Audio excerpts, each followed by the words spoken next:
This is our 2014 Fiat 500L. It features the 500L 1.368. Fiat calls it a 1.4, but it's a 1368cc multi-air turbo engine. This particular one has hopped up quite a bit. The car is actually pretty darn fast.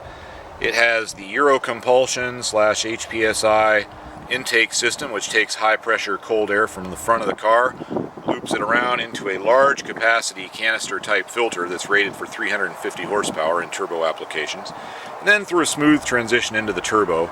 The kit also comes with all new silicone vacuum lines as they relate to the intake system.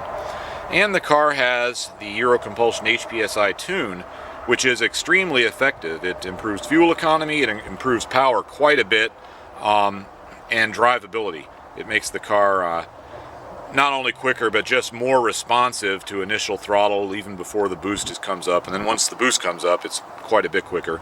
It's even more forgiving on fuel as far as octane requirements go. This tune is a real improvement over the factory tune. I find it interesting how much larger Fiats have gotten over the years. This is a Fiat 850 sedan. Next to the 500L, these cars basically occupy the same spot in the market segment, just many decades apart. The old 850 is a pretty neat car. It also had a sport version of it called the Spider, and here's one of those. But I just find the size comparison stunning.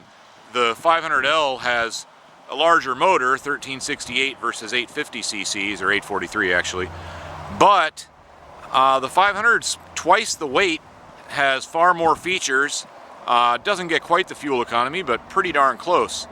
So it's just interesting to see how Fiats have evolved over the years. This is the Fiat 850 Spider engine. Fiat's always had really high performance engines for their displacement. I don't know of any other 843cc motor that had more power. Sunbeam Imp was certainly in the same class, although the car was junk. But you can see the 850 has a pretty large 2-barrel carburetor for such a small car, and I'm not sure if you'll be able to see it. There we go. That's the factory exhaust header, folks. It doesn't get much more racy than that. It does go into a little bit of a restrictive muffler, but that's the raciest factory exhaust manifold I've ever seen. So Fiat's been building some pretty high-powered, for their size, engines for a long time. We're driving along in our HPSI Euro compulsion 500L, which has our tune as well as intake on it. And I'm not sure how well this is going to come out on the microphone, but you really can't hear the intake in normal driving, and certainly not with the radio off. If you get on it a little bit, maybe you guys can hear it there.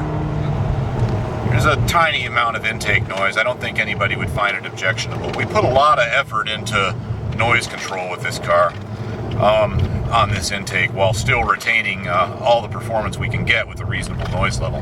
We're pretty happy with it. The 500L engine, for those of you that don't know, is essentially identical to the Alfa Romeo Giulietta Sportiva motor. That car is not sold in the US. It's also very similar to the Dodge Dart 1.4 turbo motor.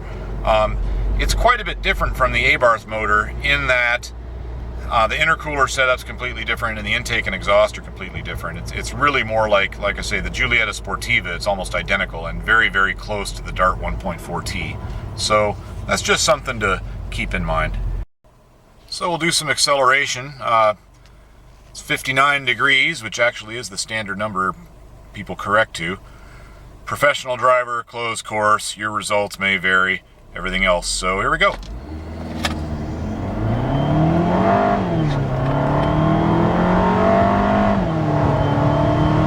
There's 60, actually a little more.